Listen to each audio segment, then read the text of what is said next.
Terrible happy talks. Terrible happy talks. Yeah, good to be here, man. Whoa. Dude, I'm pumped.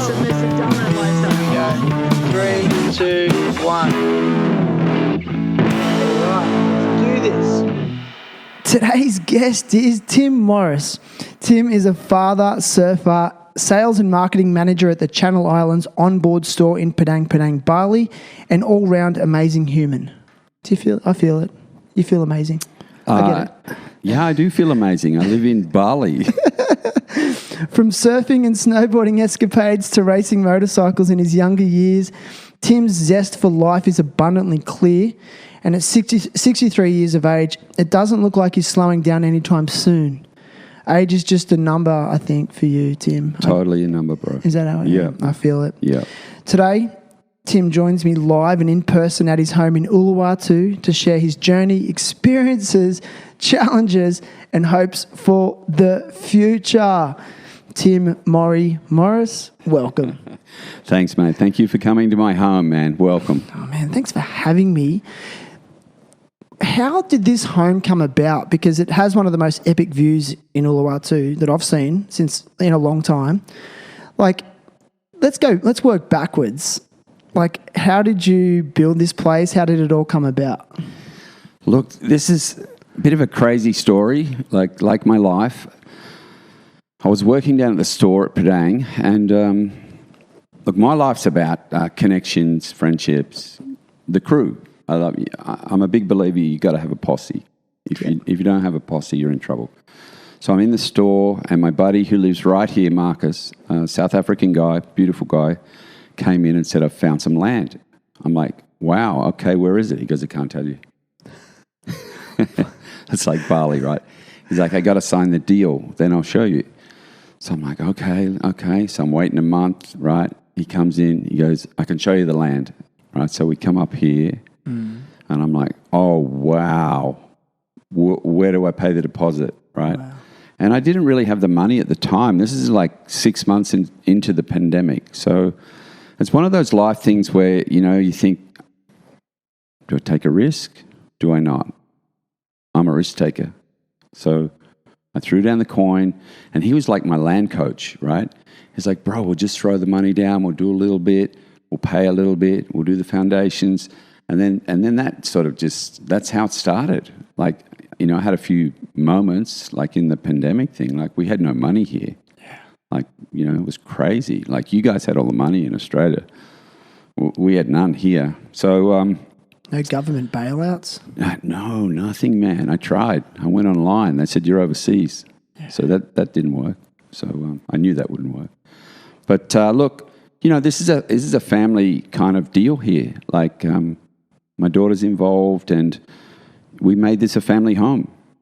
I lost my family home in Australia years ago, so that's another story. But I really wanted a home, and Bali's our home. So, I was like, I got Shell involved, and just boom, it sort of just grew, man. And then I'm still freaked out that I live here.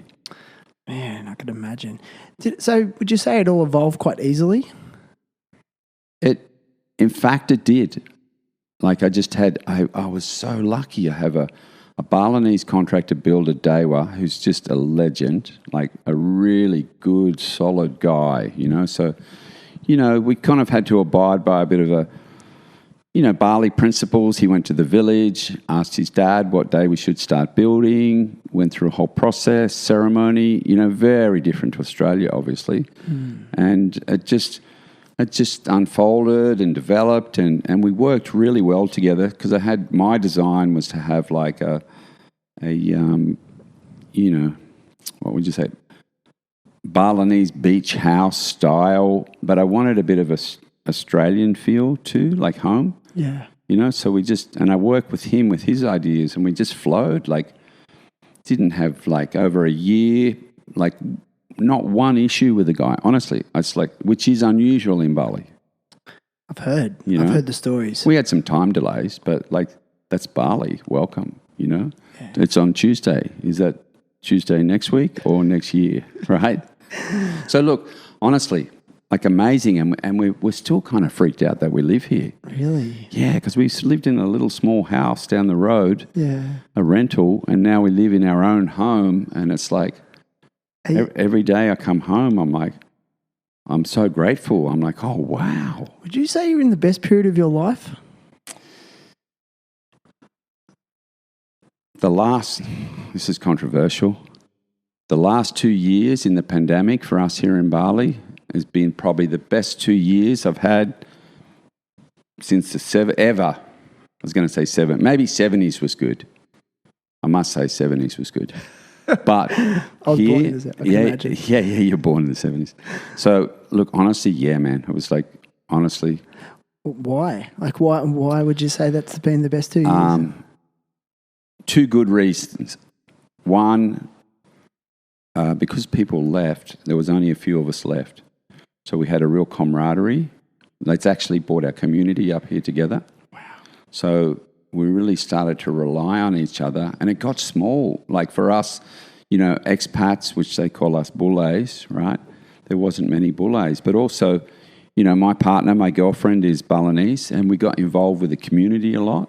And with her yayasan, which is like a charity orphanage, she was helping feed people. And then the surf, there was no one in the surf. Like, I came here in 86, right? It was better than 86.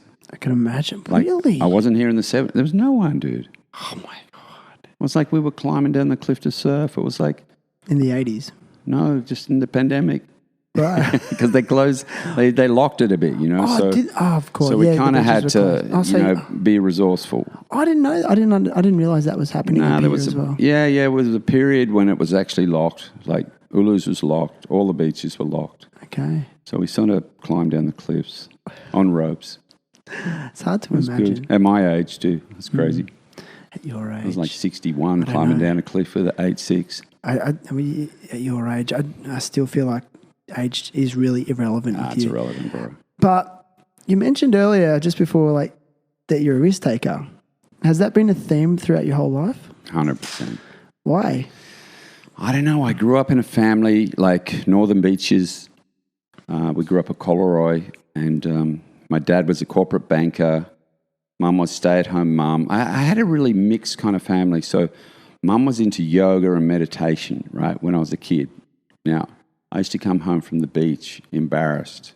Mom, you're freaking my friends out. Like, what's with the yoga stuff, and now it's in vogue, right?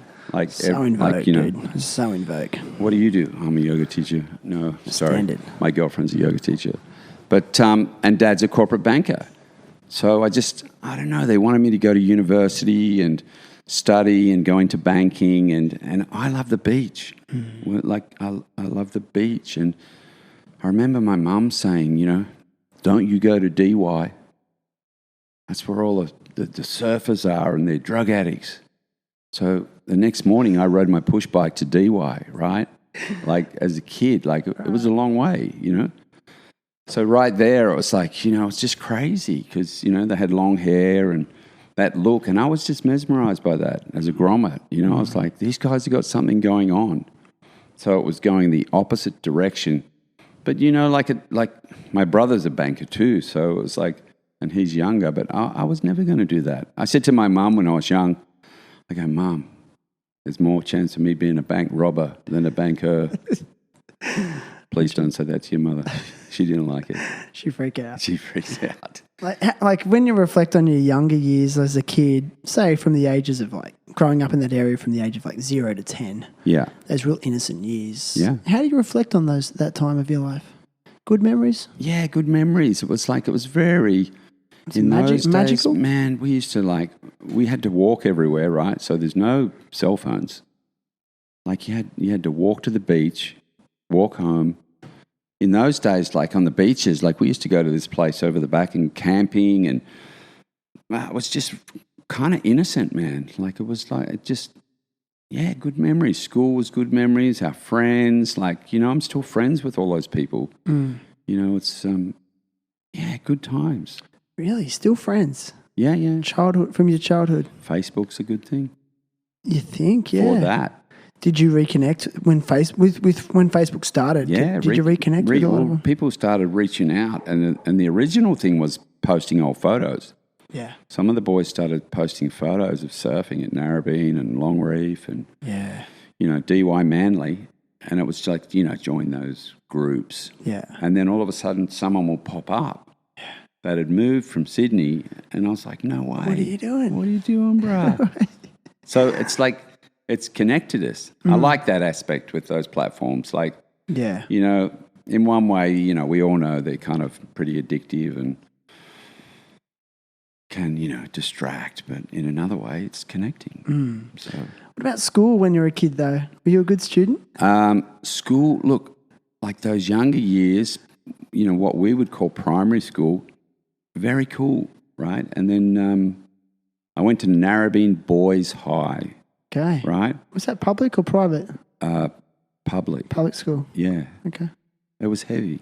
Was it? Yeah, bro. It was way less regulated, wasn't it? Totally. It was like just, I remember going there as a kid from this primary school that was very cool in our community at Coleroy Plateau. And then we went down to North Narrabeen, boys, and the girls were next door, and we weren't allowed to mix, even though we did. And it was just gnarly. There was lots of fights, and yeah, it was a heavy, I remember as a kid, it was a heavy school. Yeah. Like, yeah. Think it caused trauma? Because I often people sort of talk about their childhood and their school days as, oh yeah, there was fights in the playground and stuff. But in hindsight, because I experienced a lot of that too growing up. Yeah. And in hindsight, I think it was like quite traumatic, seeing that a lot. I think as a kid, like it definitely affected me. Like I can remember watching going, oh my God. Like they'd say, right, lunchtime, we'll meet you down behind the wall and it's going to be a punch on. It's a punch on. And you're fighting Big John. Yeah, right. And you're grommet. It's like, you for real? Yeah. Like, oh man, it's just like, look, I don't know if did I bury it? I don't know. Look, I suppose the way I dealt with that, and a few of us, dude, we just cut school. Yeah, right. We used to like go out the back gate of Narrabeen, and they had a surfboard manufacturing company, and then Wayne Warner and Cole Smith, Morning Star. So we'd go up and watch the boys shaping, and hang out. And then this is single fin days, right? Yeah. And then we go to Narrabeen and surf. Is that when you started surfing? How old were you? So I would have been, I must have been younger. I surfed younger. There was a neighbour of ours that surfed, this guy, a really cool guy, take me to DY on longboards. So, 9, 10, somewhere. Yeah. But the real deal was kind of school. What do you mean? Well, I could cut school and go surfing. Oh, okay. Like, Gotcha. It's like we left our boards at the beach. We used to leave our boards in those days in our buddy's mum's hamburger shop. We would just leave all the boards in the backyard. Right. Like they were safe. So your mum had a hamburger shop? No, friends. Oh, friend's mum, yeah. Interesting. Yeah. So like going through that period of your life and then high school years, you said high school years were the sort of the boy, that was the boys' school, correct? Yeah, boys' school. Yeah, and you were cutting school a lot. I'm always really curious about that first year out of high school when you sort of step into adulthood. How would you describe that first year out of school? Can you remember? Yeah, no, I remember well. Because I had a little thing before. Like my mum and dad took mum overseas when, I was like 14. Yeah. And they sent us, I went to Kyogle, right, up the north coast and went to school there for 6 months. Mum and Dad went for 6 months, right? Right. And just said to my brother and I, you're going to your grandma's and aunt and uncle. I'm like, what? Right? So we go to Kyogle. This is when Nimbin, when it was in its heyday of like... Dude, I was living in Kyogle when Nimbin came to town, which I liked. And when it was a proper hippie commune? When they did that Aquarius Festival. Right. So I don't know, is it 71? I don't know. Somewhere there. I can't remember.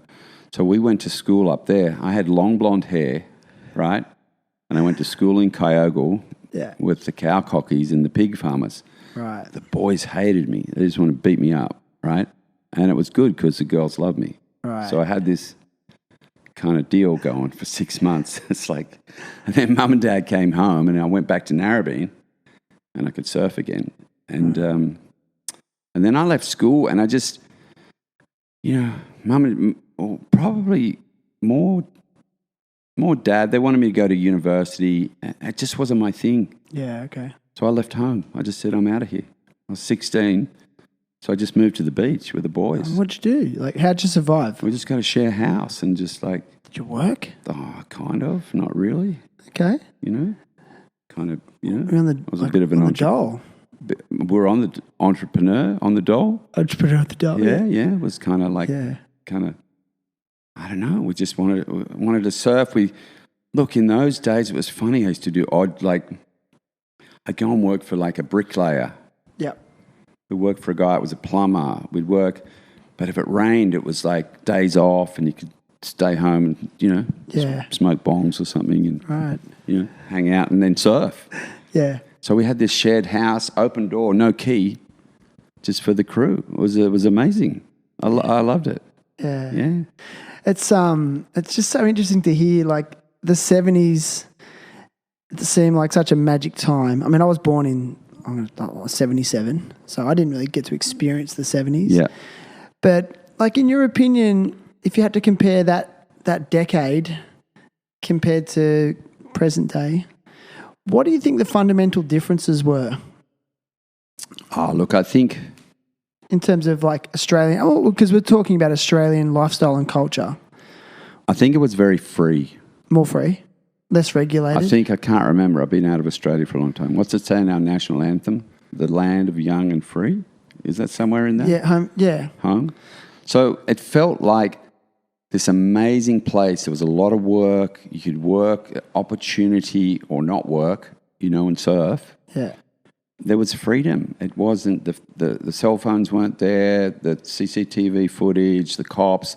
Like when I was a kid, we'd get drunk and walk home and the cops would pull up and be like, what are you guys doing? It's like, yeah, we're going home. And they're like, well, you guys better get home. And maybe they even give you a kick in the ass or something. Yeah. They wouldn't arrest you.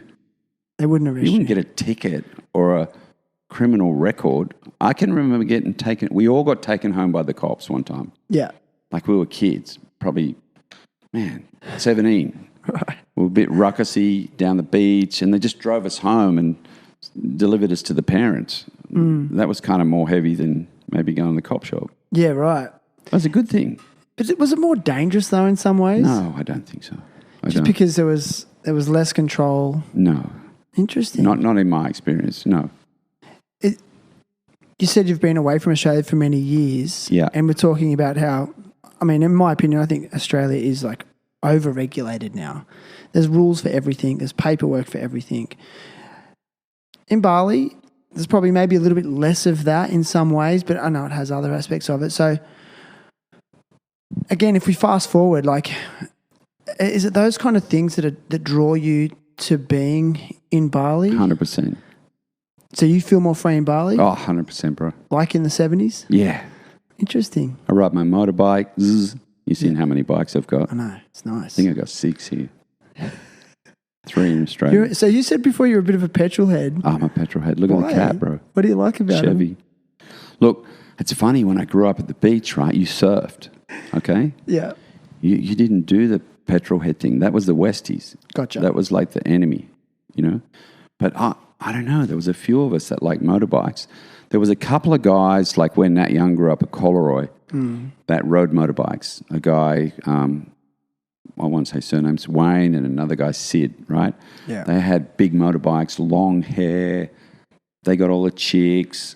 There was just some, for me, this sort of magic. I used to look up to those guys and go, wow. Like just, I don't know, it was kind of cool. So I had this interest. And then my dad's brother, who came from, grew up more out west, loved Ducatis. So as a kid, I had this interest in motorbikes. And his girlfriend rode a motorbike. And I don't know. I love the surfing. I love the motorbikes. And then just had an interest in cars from a young kid. My mum's from the country. So back at Kyogle, drive the old EHs on the farm. Yeah, right. I don't know. It just good memories. it just got in my veins. I got petrol in my veins and salt. And salt. Yeah. And snow. And snow. So I know snowboarding is something that has been a big part of your story and Yeah. you really love. Like, tell us about that. Like, how did you get involved with that and, you know, where did it all, that love for the mountains and snowboarding start? How old were you? Look, that's a late in life. Like Late in life? I went skiing. Oh man, I would have been 17. We went skiing at like Perisher or somewhere. Yeah, right. I hated it. Skiing or So- just the snow? Skiing. Okay. I didn't get the 2 sticks. I like surfboards, right? So- Sideways. You like I standing didn't sideways? like it. Yeah, I just I'm the same. didn't happen. And then, look, this is again the journey, right? So, you know, like my CV or resume, whatever, is so diverse, it's crazy. I got to split it up sometimes.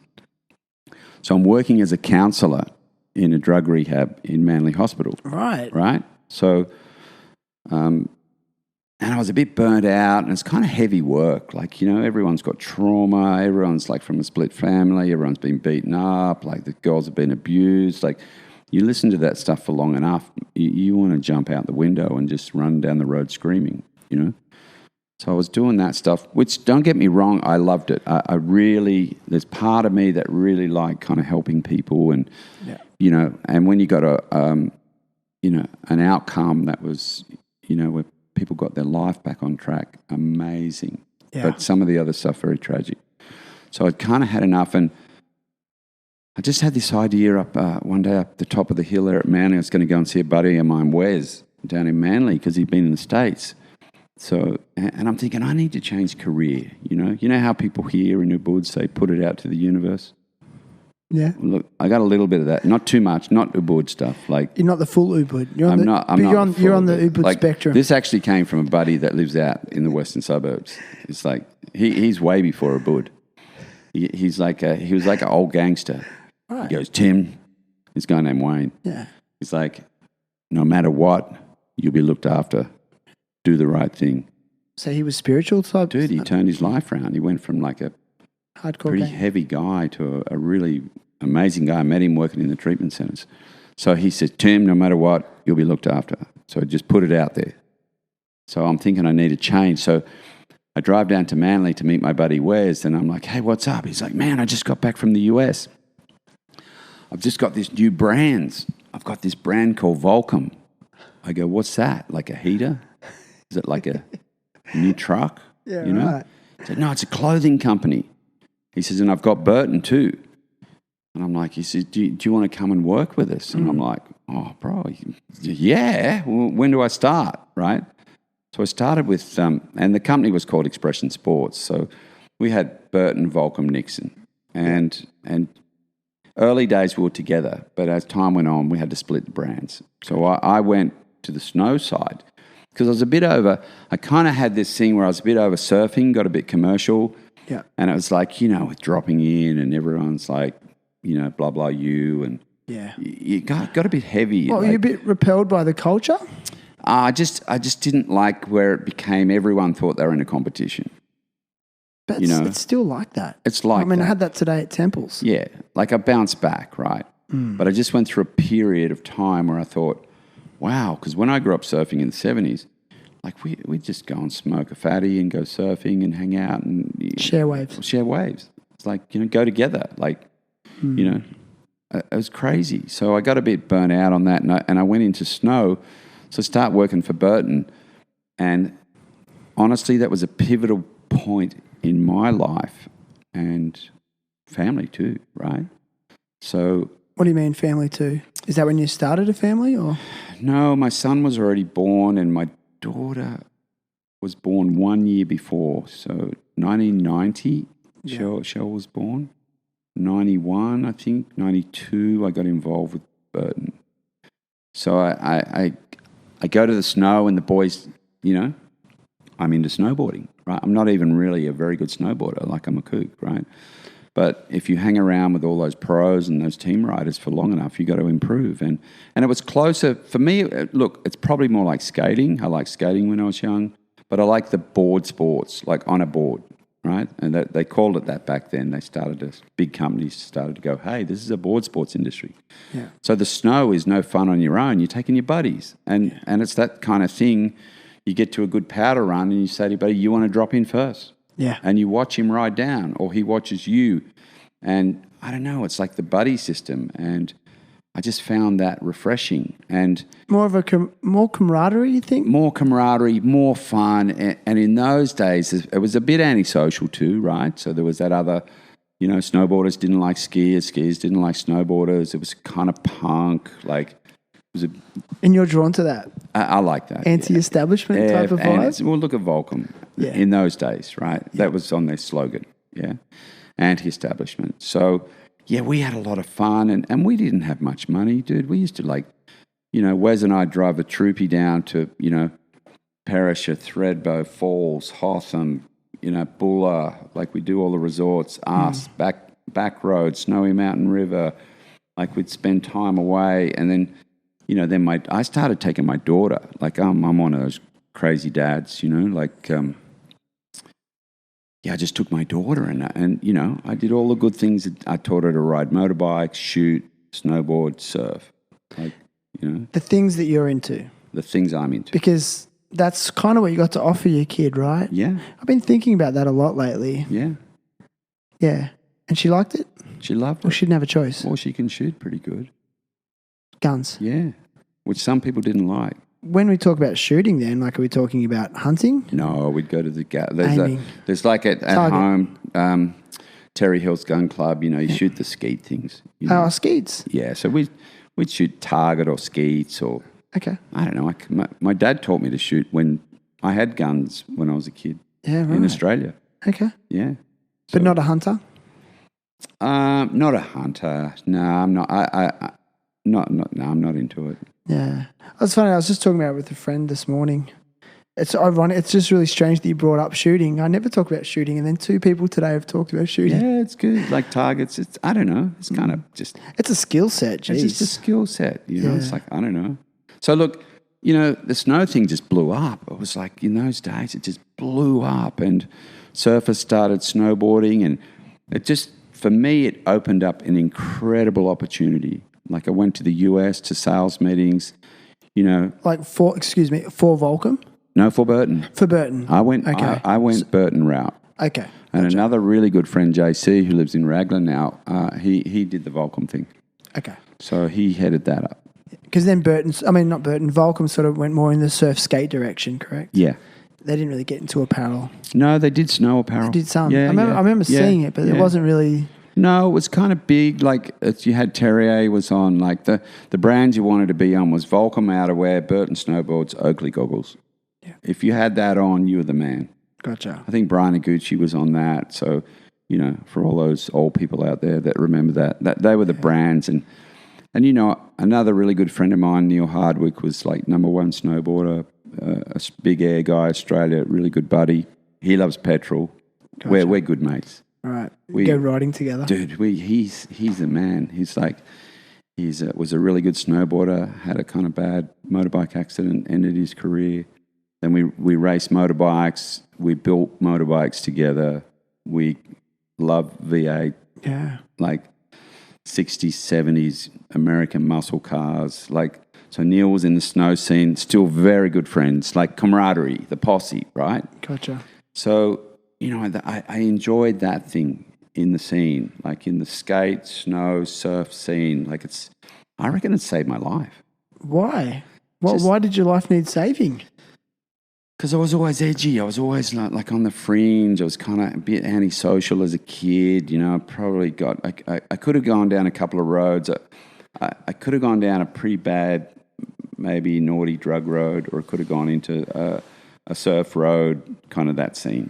Like this, like a feeling of discontent within you, or just didn't feel like growing up in that family with dad. God love my dad; he's passed away, right? Dude, I didn't feel like I fitted. I was like, I used to sit at the table when I was a kid, right? Like I can remember being a kid. I was having like dinner with my family. Like I must have been 15 or 16 because I left home at 16. And I looked at the family, mum, my brother, my dad, and I thought, these people are really weird, right? You didn't feel like you identified with them? Not at all. But you love them deeply? Yeah, no, I love them. Yeah. Like, you know. But I just was like, yeah, I never, you know. But then in our surf culture, surf, snow, whatever, skate, I fitted. I'd go to the beach. I'd get up early, go to the beach all day, come home at dark. Yeah.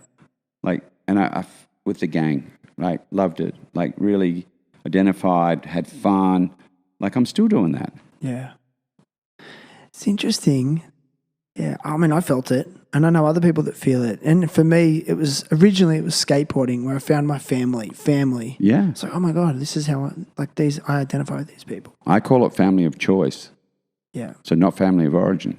And don't get me wrong, I love my family. It's like, but how do you feel? I mean, obviously your parents would have noticed that you didn't feel like you identified with how they live their life. yeah. Not to say that was right or wrong, but how did they approach you then? How did they? I don't think they had the adapt skills. to it? They didn't adapt to it? No, they didn't adapt. Dad really did. Like, he was a banker. He was like, you know, I can remember saying, like, when I used to go out, I can't imagine you as a banker. I mean, it's the most random thing ever. Bank robber, you can see that, right? It's like, I can't. My dad used to say, I remember hearing him from another room. Mum was worried, you know, and he goes, don't worry, he'll come home when he's hungry. That was true. Did you? Yeah. Yeah, because they'd come home to eat, right? Yeah.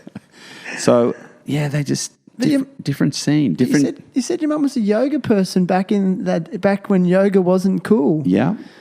So she's like, usually those people are more free thinkers. Yeah, but from that era, like, Dad was like the head of the house. Mum in that era, Mum stay-at-home housewife. Yeah, gotcha. Like, my dad's like the head of the, you know, it's kind of not cool.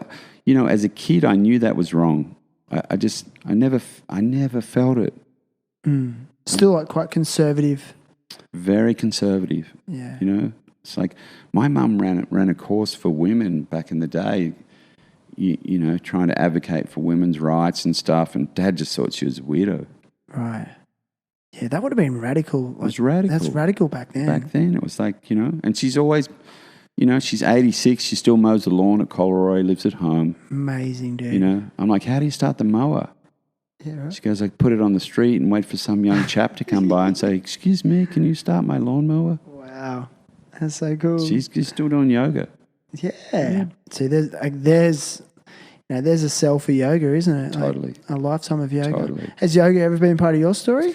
Yeah, I did a lot. I had a really bad back injury snowboarding. Yeah. And another good buddy of mine was a yoga teacher, and he gave me like a year's free whatever at his yoga center. This guy, really good buddy, raced motorbikes with him, Mickey Barnes. And that really helped me recover from like a L4, L5 disc injury, you know, surgery. So, yeah, I was... So how'd the injury come about? Snowboarding. In New Zealand. Right. Just being on the edge. Wow. Crazy stuff. What, just on a jump and land on your ass or something like that? Just... Because that's a common one. Yeah, we'd been out hiking, and I had a couple of falls, and I tweaked my back, and I just kept going. Yeah, okay. Because we were backcountry, and I was in the POW, and I didn't want to. I love the feeling, you know. I love that freedom, that feeling of riding, and I don't want to miss out. Yeah. So I just kept pushing, and then the next day was, you know, I couldn't walk. Sorry.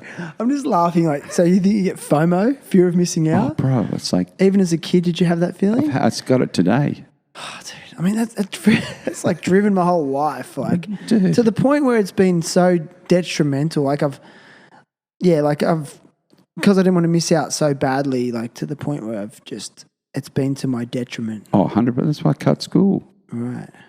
It's like still today, if the bommy's breaking or Ulu, it's like, and I'm at work, I nearly have a panic attack. I had it today. I've got a tweaked shoulder. Yeah. And I was like, and then I had a look at temples, and I went, no. It looked really fun, you know. And there's a few bigger ones. I was like, I just went out, and who knows how my shoulder's going to feel tomorrow, but I don't care because I didn't miss out. 100%. Yeah. And on a complete side note, Nathan Fletcher was out there. Oh, see. And I don't fan out very often, but just always really respected him. Yeah, same. Anyway, and really nice guy too. Good Seems guy, nice. man. Yeah. And look, that's our community, right? I think there is a common bond in that, you know. Yeah. Like you talk to surfers, snowboarders, you know, skate. We've all, I believe, we've got that stuff running in our veins. You know, we've got that community, and I learned this off Jake Burton, right? When I worked for Jake, and we'd go to sales meetings, and he was an amazing man. Like, you know, some of you guys should watch that letter to Ryder about his life. Yeah, right? is it good? Man, it is amazing. And I cried at the end, bro, when he died. Because I worked for him for 20 years. And Wow. he used to get up and say, you know, don't any of you guys ever forget where you came from. And I was like, whoa, what's that about? And he said, this is his words, through the vehicle of snowboarding and surfing, we get to travel the world. We get to meet crew, you know, like you can go to America and meet the boys from, you know, wherever, and you got an in. You come to Bali, go to Australia, wherever, right? Yeah. And it really sank in. I said it to my daughter.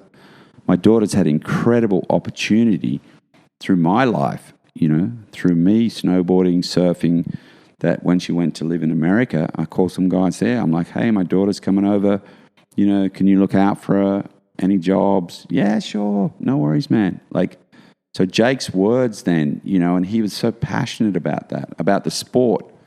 Like, yeah, okay, the guy made a lot of money, but from my eyes, Jake was about the riders, about the surfers, about the sport.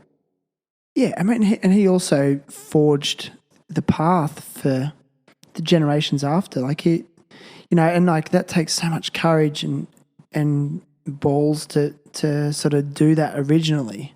100%. You know, so like those people I've just got so much admiration for because, you know, we're talking about risk earlier. It's like really like no risk, no reward. But I guess what's humbling about that is that it sounds like he was able to maintain that humility when it did become successful. Yeah.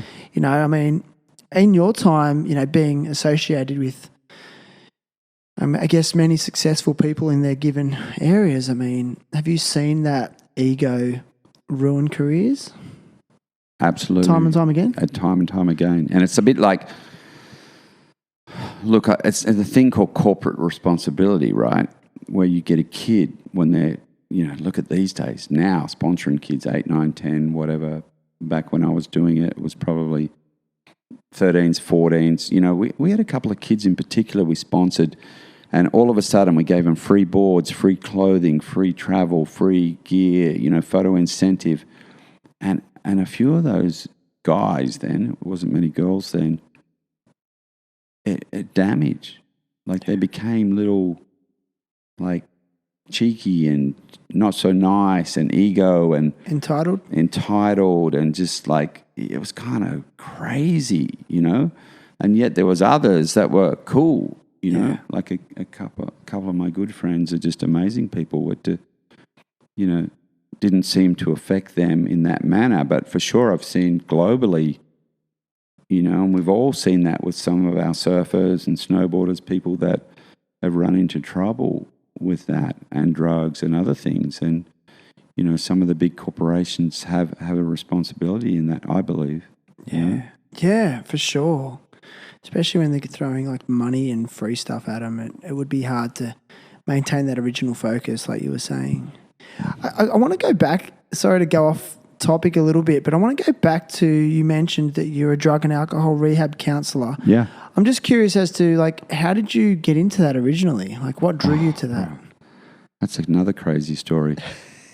I was working in like sales and stuff, like, and I used to sell tropical fruit, right, when I was a kid. Yep. Because I don't like 9 to 5, right? So I got this job at Flemington Markets in Sydney starting at 2, 3 in the morning. Yep. So I worked out I could work there, make good money, and come home at 11 and surf. So I did that, but the money was good, right? Gotcha. So I did that for about like 7 years. It's how I bought the house at Narrabeen. And but I came over here. I would always come to Indo every year. When was the first time you came to Indo? What year? Do you remember? 86. 86. So it was 3 of us used to come. All right. Greg from Mossman, another guy, Brian from Manly, and myself. It was a team. We came every year for years and years, you know, G-Land, blah, blah, blah, whatever, Scar Reef, back in the day, you know, sort of, you know. So anyway, I came on a trip. I left the markets and I came over here. And look, this is me being a bit irresponsible because we just bought the house at Narrabeen, like big money then. I think When you say we, my ex-wife. Yep. Yeah. So we bought, you know, big money, 185 grand for a house at Narrabeen, right? back in the 80s, So that was huge money back That was then. 92, I think. Right? Oh my God, it just sounds so inconceivable like that a house I would was be that free. price. I signed at the bank. I signed the thing, and I'm like, bro, So much it's a money. lot of money, man. We borrowed 100 grand, right? It's not even not even a Nothing, deposit right? It's on, like- on a rebuild. And then my daughter had just been born, and then I said to my wife, "I'm going to Indo." She goes, "What?" I said, "I need a break." You know, it's like. So anyway, I came up here, and the surf was really good. And I sent a fax, right? Because in those days there was no phones, you had to book a call at the Wartel down the road, right? Yep. To call home, but I couldn't call these guys at the market, so I sent a fax saying, you know, I hereby resign. Please send any money owing to my ANZ account. So I just ditched that job. Kind of Right. a bit irresponsible, but the waves were pumping, right? Crazy. Yeah. So I stayed and surfed. Yeah. My poor wife at the time wasn't very happy, but that's probably reasonable. And then when I went back, I was unemployed and I helped a guy paint a house and do some gardening. And because I don't care what, like I've had some good jobs. I've been COO of, you know, Burton, and I worked for Insight, Subi, blah, blah, blah, whatever, you know, brands back in the day. So, you know, I was painting, gardening, driving a truck. And this girl I knew said, look, you'd be really good with the young guys that have got drug problems. She was a nurse at Royal North Shore Hospital. Mm. She said, look, you can come and work the night shift and you can surf in the day. I can surf? Yeah. So I went up, got the job. In those days too, it was kind of easier. You didn't have to have a degree in, Gotcha. you know, whatever. So I just met with the head people there and they kind of liked me and they gave me this job so I could go and work night shift, which is kind of babysitting. Yep. And I did that, and that was rewarding. But this is kind of when Australia then, like the government, there was a bit of money. So they put me through all these courses. Amazing. They just paid for my education because, Amazing. you know, I thought, okay, I'm going to get an education and work. Yeah. So I went and, I went to the Catholic University at Strathfield and, you know, got a degree and I did, you know, many other courses. So I was fortunate. Again, that was through just a connection, you know. Gotcha. I wasn't really I did do a job interview, but I kind of had the in already. So I fell into that. Amazing. Crazy, right? But it was at a time too where there was much less focus on mental health, right? Absolutely. Like, and it was kind of almost like a taboo subject if you were struggling mentally. Yeah. And you were kind of involved in that then. Yeah. Wow. So, like, what was your approach with a lot of the people you were working with? Just someone that would listen, or were you giving them advice, or? Look, I still do it. It's like my approach is like this. I still got a friend of mine who went to that place like, oh, God, man, we're going back, man. It wouldn't be 30 years ago. But the guy came in. I remember seeing this guy standing in the hallway. He was a Kiwi guy, he's a gay guy. And he's freaking out. And I said, man, you look like you need a hug, bro. He said, I do. Mm. So I gave this guy a hug. He's never forgotten it. Dude. He sees me in the street. He goes, that guy gave me a hug. Amazing. For him and his treatment, it was a turning point. Yeah. It wasn't a degree. Yeah. Like I can remember, you know, seeing people I treated saying, yeah, oh, Tim Morris, you treated me, yeah, you know, back in whatever day, and thank you so much. You said this amazing thing. And I'm like, must have been one of my lectures where I really laid shit down, you know? yeah. And I'd say, what did I say? And you used to say, do you want a hug? How's your morning? You know? Just simple shit, right? Like just being compassionate, you know, being open, being friendly, being me, right? because I worked with this American therapist back in the day, came out, this guy Ernie Larson's quite renowned. He's passed away now. But I was working and he used to say, dude, you look all rigid and kind of crazy in your approach. And I said, I'm trying to be professional, right? And he goes, lose that. He goes, be yourself. He said, you cannot work with people and not be yourself. Yeah. So it gave me permission, right? And a couple of these health department people started giving me shit, right, about being a little bit too familiar, or I was kind of weird, you know? And I had to use a bit of, you know, Australian policy back on them. I said, are you bullying me? So they pulled out, right? So they left me alone. And I've always had that approach, just to be kind of, you know, and just I love that. be human. Like, okay, it's good to have a degree, don't get me wrong. But do you spin out at like, the impact that you can make on people with your interactions? And I'm learning it as I get older, how important every single interaction is and how you conduct yourself, because you never know who's listening and you never know who's watching. Yeah. And I'm a high school teacher. I still am full-time high school teacher. And what's happening now, I've been doing it for 15 plus years. Yeah. It's now I'm seeing these students that I taught are coming back to see me as adults. They're 25 and they're like, and these are kids that sometimes I wouldn't even talk to, had very little, and they come back, oh, look, I remember when you did this and thank you.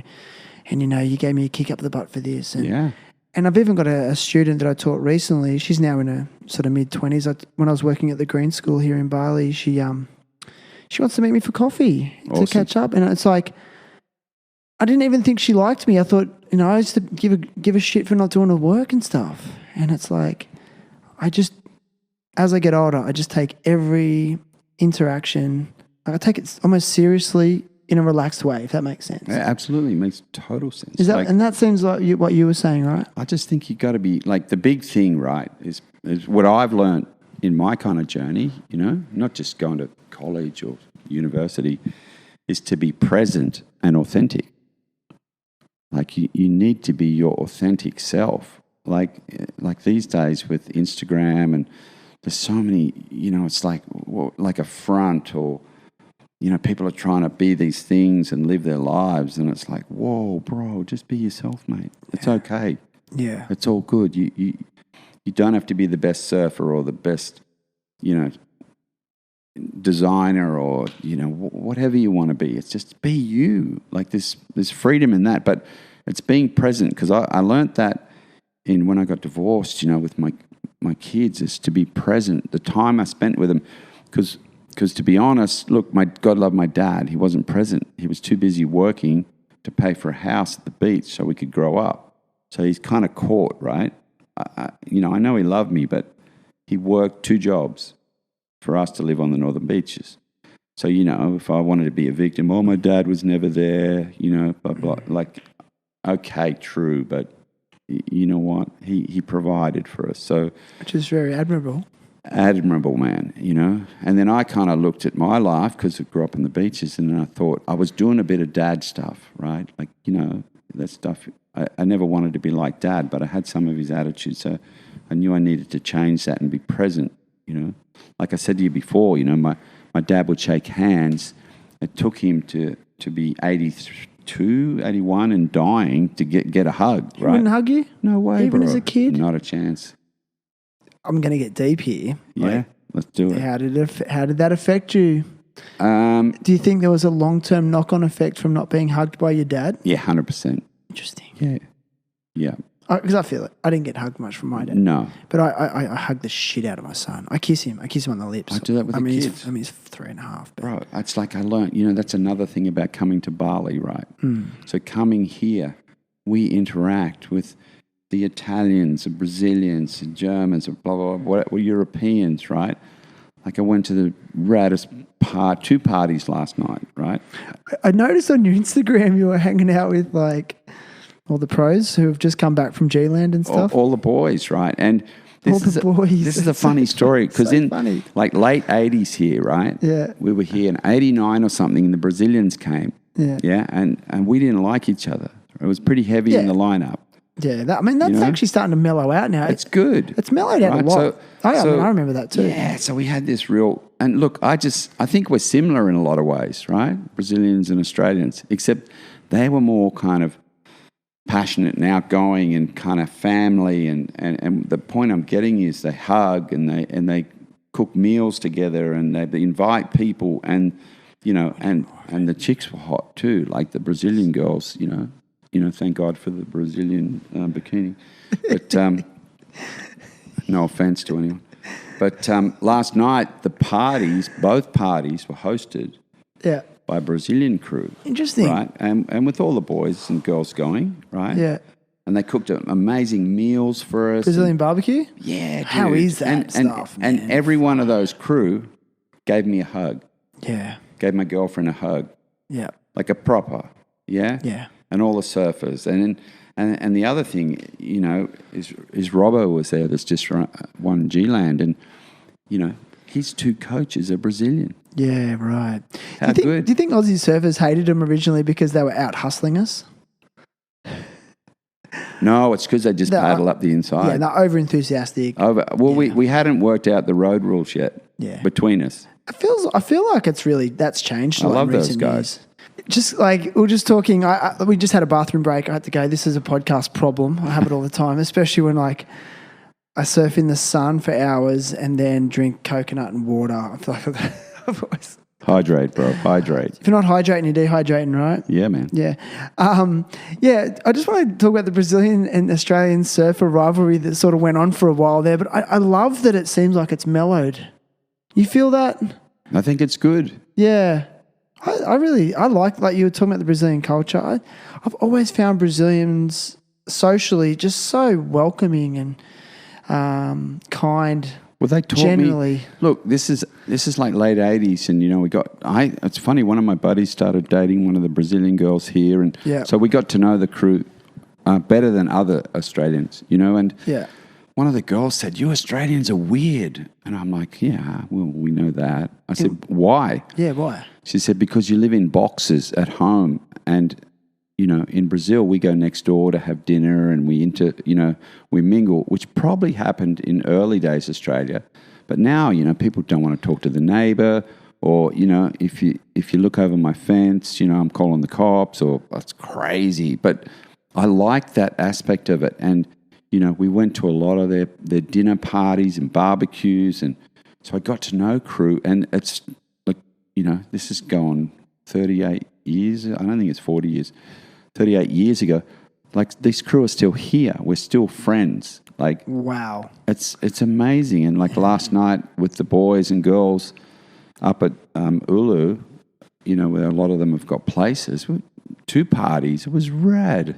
Yeah, I can imagine. Really welcoming, friendly, warm, man. I can imagine. Going back to those 80s days, Bali in the 80s, and I asked Jake McKenzie this too.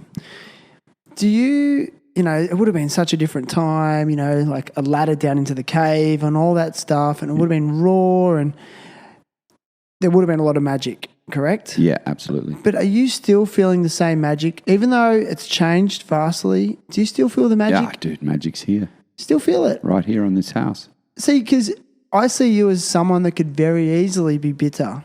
Going, it's not like it used to be. No it's way. Bullshit. It's too much development. I've got friends that won't come. And what do you say to those? What do you say to those guys? I just can't believe it. Like you're missing out. I'm like, bro, come and stay at my house. Come and stay for free. How do you deal with the busy crowd then after surfing like that reef by yourself? Just, you got to, like anywhere in the world now, pick your moments. Like look for the shift when they're coming out, right? Yeah. There's always a shift. Yeah. You get the crew that go like first Early light, morning. they get out. You get the next crew. You get the hangover crew. Yeah. You get the late night crew. Yeah. So you got to find a window Yeah. and a spot too, where you surf and everyone. Because if you paddle out to a spot and they don't know you, you're probably not going to get any waves. But also just wait for it to get bigger. You think that sorts them out? Like, totally. But don't you? Then you're surfing with anxiety. Yeah, I love it. Do you? Do you? Yeah. Really? Yeah, I start laughing. Really? Yeah. When it's scary. Paddle up a 12-foot bomby set. I got this weird thing. How do you manage the fear? Start laughing. So there's like, okay, suiting up, getting ready to go to 12-foot bomby. Yeah. like that's usually, in my opinion, the scariest time. Yeah. Because once you're in the mix and you're in survival mode. Oh, once you got one on the head, you're good. But I think that the worst time is when you're running down the steps, right? I walk down the steps and in the cave, and How do you manage it? Oh, mate, I sit there, put my vest on, and I sit down and I do some breathing. Okay. And I just sit there and I kind of do a little, and I'm sort of look. I was going to say I'm not religious, but that's not true. I probably am religious in a different sense. Probably, my girlfriend's a Hindu, and I go to lots of ceremony. I'm probably a Bule Hindu in a big sense. I can see your ceremony bracelets you've been to recently. Look here, I've got to do a Galungan, ceremony. I'm going to make a bunch of stuff, So look, I do some, what kind of prayers maybe? Like I like to breathe to get that, lower the anxiety and lower my heart rate. Yeah. Do some stretches and just take more than a moment just to be like, okay, I'm ready. Let's do this. Still anxious, of course, And then, you're with buddies. I'm always with a buddy, and it's like, it's exciting. And, we look after each other. We've got a real good buddy here, Mark, Yeah. You should do an interview with Mark. He's my big wave coach, he's a charger. It's like, he kind of looks after me. He's way younger than me. He's only 48, So, youngsters, those youngsters. Those young guys, man. So, look, there's that whole process, and it's good. But what about physically? Do you feel like, I know it's saying that age isn't a factor, but physically, does it become a factor when your body's copping that kind of sometimes impact? There's a lot of paddling in those conditions. Look, I'm going to say this. I'm worried about this. My shoulders are good. Okay. Like I can still paddle, probably a bit slower. The back injury, I have to do physio. I've got to do Pilates. I got to do stretches. So you're working. You keep moving. Constant. I say this to people. You can't stop. Can't stop moving. Just can't stop. You got to keep moving. You can't stop surfing. You can't stop the movement. However you do that, go for a walk, ride your push bike, whatever your thing is. Go snowboarding. Go. Yeah. But look. You feel it. That's one of the kind of drawbacks of getting older, is a lot of old injuries, and then managing them. It's difficult. But you're constantly you're being proactive in giving your body the best chance, like Pilates and stuff like that. Oh, my daughter says it. She's like, Dad, can you slow down? I'm like, I am. I'm going at half speed. That's so special. I don't know. Oh, it's so inspiring, dude. That's my new mission in life. Is I just want to see how long I can keep this stuff going. I don't surf big Uluwatu. I haven't. I've surfed it when it's solid, but not what you guys do. And now I'm more inspired to can I still push my personal boundaries? Yeah, of course I talk you can. to you. Yeah, I can. Dude, we surf with Jerry here. I know. Amazing. Jerry Lopez. Yeah. Amazing. Would you say you're on a pretty good friendly basis? No. Just a kind of high, just around it. He surfs up the top a lot these days. I said to him, this is a couple of years ago, I said, what was it like here where we surf? Mm-hmm. And he said, we never surfed here. We just used to surf, the corner or the peak. We didn't even paddle up here. I was like, wow, really? So interesting. The guy, another inspiration. Those people in my life, as a kid, I used to watch Jerry Lopez and his style at pipe, and it was just inspirational. Later years, Jake Burton. I've always had these inspirational people that I looked up to, and kind of, I got to meet them both, which is pretty cool, and ask questions. And I love Valentino Rossi. Well, this is what I find so intriguing about you. You're a full-on surfer, but your influences are from other disciplines. You haven't pigeonholed yourself into, and so you're drawing inspiration from obviously one of the most amazing surfers of all time, but then also snowboarding and motocross. Why motocross? Not motocross. Not motocross. Sorry. okay. It's like road bikes. What It's do they like the call them? MotoGP guys. MotoGP guys. But it was like, I was at an amateur level, So Phillip Island, Eastern Creek, down at Goulburn, Queensland Raceway. How does that even come about, though? Through buddies. So what, you just went, I'm going to start racing Well, bikes? I've always ridden Ducatis, right? Like I was that, like my uncle when I was a kid, mesmerised by the noise, the attack. They used to break down, but, whatever. They're kind of nice bikes. There was a bunch of us, and one of my buddies is like, let's just start going out to the track. And I'm like, okay. So we're going to the track. It's expensive to crash a Ducati, right? You don't want to crash one. I've done it. It's like, 10 grand. So it's like, let's buy track bikes. Like, why wouldn't you, right? So we bought track bikes, and then it was like, well, let's start racing. Like, so we just started racing, and we got, and look, man, and then you got to buy, tires and the right gear and just trick your bikes, and you got to get a mechanic. So, but I love all that stuff. This is camaraderie. This is like with my good buddies, we'd go road trips to Melbourne. Same deal, except, we're not surfing, we're motorbikes. So right? again, that's the underlying theme for you. 100%. Camaraderie. But the thing is with all these disciplines or sports, how I look at it, right, it's all motion, right? So if you look at a line on a wave, right, and the young guys are way more extreme than I am, but I'm taking a nice line down the line, trying to draw stylish, nice lines, I think. I don't know what other people think, but in my head, Feels good. Feels good. I'm present. The moment I'm not present, I fall off my board. So when you ride a motorbike and you go into a corner, you're drawing a line, right? Similar line, similar movement, and you've got to be present or you crash. Yeah. Snowboarding, you're drawing a line or you fall, So it's that, for me, it's probably what I'm saying is it's about being present in the moment. So when you're in that moment, you're like, you're stoked. Yeah, you get that, right? You take off at Temples or wherever, take off at Narrabeen, DY, somewhere in Brazil. You're in the moment, you're present, you're stoked. Yeah. Because there's nothing else. You're not worried about the shopping or the job or the wife, the kids. It's gone. For me, that is. It's mental health management? For me, it's absolute mental health management. And do you think it saves you? Oh, totally, bro. So cool. 100%. Because I talk about this often. I feel like my passions, skateboarding and surfing, which I've done most of my life, definitely saved me from going to deeper levels of alcohol addiction, drug use in my younger years.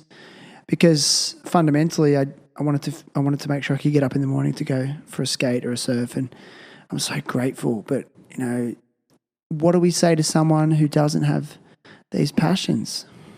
Look, I ran a program in Australia years ago with Burton. It was called the Chill Program. So we took disadvantaged kids to the snow and surf at Manly with Matty Granger, who runs the surf school, and some other people. And we did a skate one too with some guys that had a skate park then. And we just offered those kids an opportunity to experience what we experienced. Matt, changed a lot of those kids' lives. Like some of them know, but they got introduced to something that they could do, right? And I found that amazing. And because with one of the key things, like with depression or something, is to get moving. Yeah. Right? Walk. Just go for a walk. Yeah. Right? Whereas if you and I go to the doctor and I say, man, I'm overworked, I'm kind of freaking out, it's like they're going to prescribe you something, right? That's how society has gone. How do you feel about that? It's fucked up, excuse me. It's fine. It's like you can walk into you can walk in one door and they'll prescribe you drugs, right, without taking a history. Or if you're really lucky, you meet someone that says, hey, what's up? Like, what's going on for you? Like, where did you come from? What do your mum and dad do? What's your history? Like, have you had do a proper assessment? Like I've been into alternate medicine for 37 years, right? Way before it was popular. If I break my arm, I'm going to the hospital. Yeah. That's it. Like here, like at the moment, my back's been playing up, acupuncture. I'm going to see this guy Alex for Chinese herbs. I'm doing a bunch of alternate medicine stuff. Like, yeah, but what? How do you manage it when at times in your life, and I know you've experienced it, everyone does, when the mental anguish is unbearably painful? Oh, when I went through my divorce, it was just absolutely horrendous, man. Like that brought me to my knees, dude. I was 40. And that's what I mean. A lot of people go through similar things. Where It could be death of a loved one, divorce. Yeah. And the pain can become so unbearable. There needs to be some respite from that. It was. Do you think medication's appropriate then, or do you think that's where the learning happens? Look, it's a line ball call. Look, yes and no, because if you're at a point where you're suicidal or, depressed so heavily, sometimes medication's okay as long as it's managed, right? But you need to have like a good doctor, therapist, confidant, whatever. Because like when I went through the divorce and the kids stuff, and a lot of people have been through this family law court, horrendous stuff, right? One of my good friends, a woman, was like, she's like, "You're depressed. Like you're something's up." I was like, "What?" She said, "You've lost 10 kilos. Like you're not surfing. You're like," and I was like, yeah, true. She goes, "You need to go and see a therapist." And I'm like, "What?" Which I did. I went and saw this amazing woman at Balmain, and she kind of coached me through everything. I just had this person every week. Like I had my buddies, right, and a lot of people, but a lot of people hadn't been through what I was going through. They have now because it's years later and everyone's divorced. Would you say it's less common back then? Oh, look, it happened, but now I think it's more common. More common. I do. Was it the hardest time of your life? Yes. What was the hardest aspect of it? Was it the law, the legal aspect, or was it the separation from children? Separation from children. Like the money stuff. Look, initially that was a pain in the ass, and in the end I was like, whatever. You want to keep the fridge, it's yours, babe. Like, take the skateboards too. I'll buy some more. Yeah. I reached a point of letting go. But the thing around the kids, and a lot of, in Australia anyway, there's a kind of lot of push around, I don't know if it's the lawyers or the courts because they make money, but they use it as 100% that. It's like a weapon, right? They weaponize the children. They weaponize the children, and then, 10 years or 20 years later, you're paying for their therapy. The kids? Yeah. Because of that? I'm watching it. I've got like about 4 friends at the moment doing it. I've got questions, but I don't want to like overstep the boundaries. No, go for it. One thing I will say, I really do feel that the money that can be generated in family law for a lawyer can be problematic to everyone. That's why being a family law court lawyer is regarded as one of the most lucrative aspects of law. The system's broken. Yeah, and so that's actually drawing lawyers to it because they know they can make good money. Yeah. But aside from that aspect of it, and I know you and I have talked about this on a personal level, now that you're, 20, 30 years on the other side of that. 22? Yep. How do you feel that your children have fared in the long term? Pretty good. But it's there's been 100%. There's been effects for sure. Yeah. Or is it resilience building, and it's just their journey? Look, if I want to be all trippy again, be all trippy. Look, I'm a big believer. Life will take you where you should go. Like look, again, I'm not religious, but if you want to make God laugh, make a plan. Because that guy's got other ideas, right? Have you seen that time and time again in your life? Again, mate, I go and make a plan. I'm COO of Burton and blah, blah, blah, and I've got a credit card and all this stuff. And then Burton came and did a buyback and made us all redundant. It's like, fuck. But I wouldn't be living in Bali, right? Hello. In this place. That's crazy. So it was kind of like I had this plan, direction, whatever. In my life, it's been like that. It's like life has sort of, life takes me. It's like a river, you can swim ashore, have a rest, but the river's going a certain way. You can try and swim upstream. Good luck. You're going to get tired. So I've learned to let go. I've learned, okay, look, at the time, the divorce was heavy. I look back now, thank God I got divorced. Dude, my life is just, I live in Indonesia, Bali, my daughter's here, she's amazing. It's like, it's crazy. My friends now, it's like, got friends all over the world. I could just be living in Narrabeen, bruh. But that wasn't the original plan. No, I had the house in Narrabeen, happy days. We bought a tinny. I thought we'd go fishing in the lake. You had a house in Narrabeen for $186,000. Yeah, oh my God, right? I wonder what that's worth now. It's about $4 million. Oh, easy. Entry know. level. Yeah, whatever.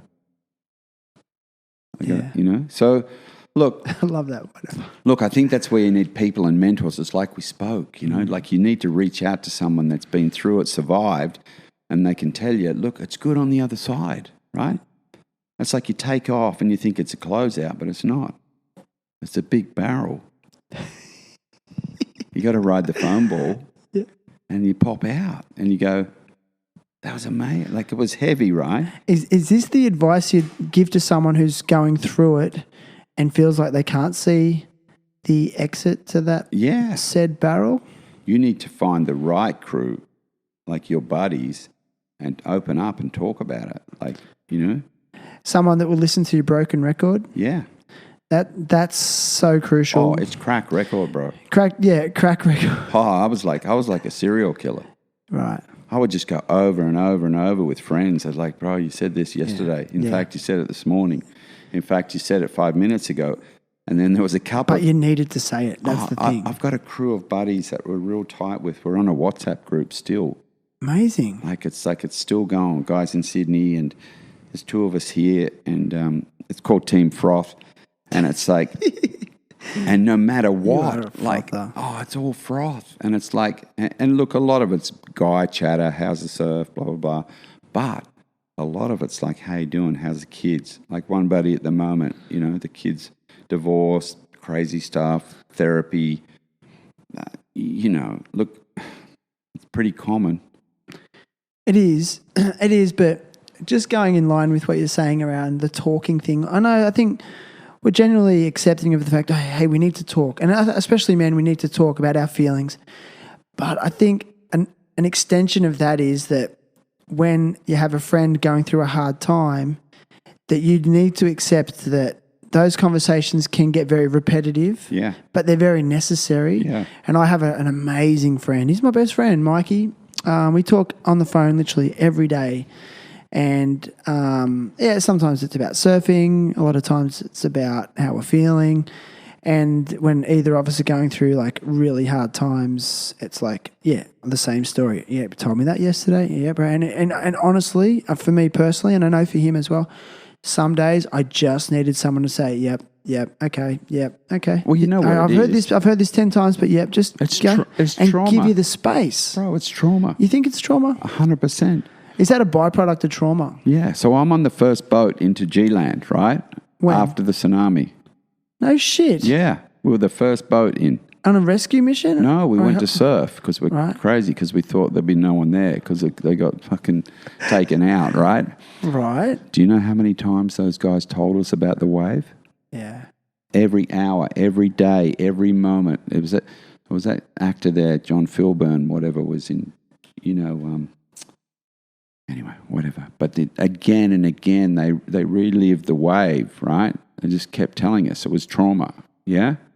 So then when people go through a relationship breakup, a family breakup, it's traumatic, right? So you got to get that energy out. Like if you don't get that out, man, you're going to get sick. You're going to get cancer or, like my belief, right? Yeah. You can't lock that energy up in your body. It has to come out. Yeah. And when you're sort of traumatized like that, it's a bit hard to surf and do sport and be present because you're so in your head. So if you can talk to your buddies, like a lot of times I just listen. And then I say, bro, I love you, man. Like call me anytime. Yeah. Call me at 2 a.m. I don't give a fuck. Like, Amazing, bro. Just do it, because I've done it, and I received, that love from some other dudes and the girls too. They, don't get me wrong, it wasn't just a guy thing. Yeah. Yeah, me and my friend were talking about it. Like, seeing a psychologist is definitely necessary. I definitely advocate for getting external help, extra help. There's no doubt about it. There's amazing tools that can be given. But fundamentally, we were talking about, we feel like the biggest healing has come from our conversations, but not just like one of us talking, just the art of listening. Yeah. I think if that's a message that I think I want to put out there more, that there's an art to it, and just, you can really be of service to people. And I find when I'm helping someone just by listening, man, it's amazing how much positive energy it builds up inside me. Listening's an art. And it heals you. I don't know. It does. Have you noticed that? 100%. Because it's hard. Because I'm older. I've got life experience. I've been through a lot. I've been to university. I've worked as a therapist. I've worked for the health department. I've done like I'm a genius. I know everything, right? It's like, Tim, shut the fuck up and listen. Yeah, right. It's just ego. Like, you need, it's like, I don't know everything. Okay, I got credentials. Whoopee. Good on you. Who hasn't? Yeah. It's like, just listen to you. Like, just go and sit on a cliff top somewhere with your buddies. Watch the surf. Paddle out. Just go for a walk. Yeah. Like, hang out. Like, we had that conversation a while ago. It's like, just listen. It's a great message. Going on to something more serious. Was managing a surf shop a childhood dream? Never. Because I was watching you in action, and I've seen you in there once before, maybe a few years ago before the pandemic. Maybe I can't remember. No. Well, I think last time I was here. Anyway, and I just see a man who's just like talking to everyone, having the best time of his life. Yeah. Yeah. And crazy, huh? I know. Yeah. Well, you know what it's about. What's it about? People. People. Again, like it just really resonated with me that you're such a people And their person. surfers.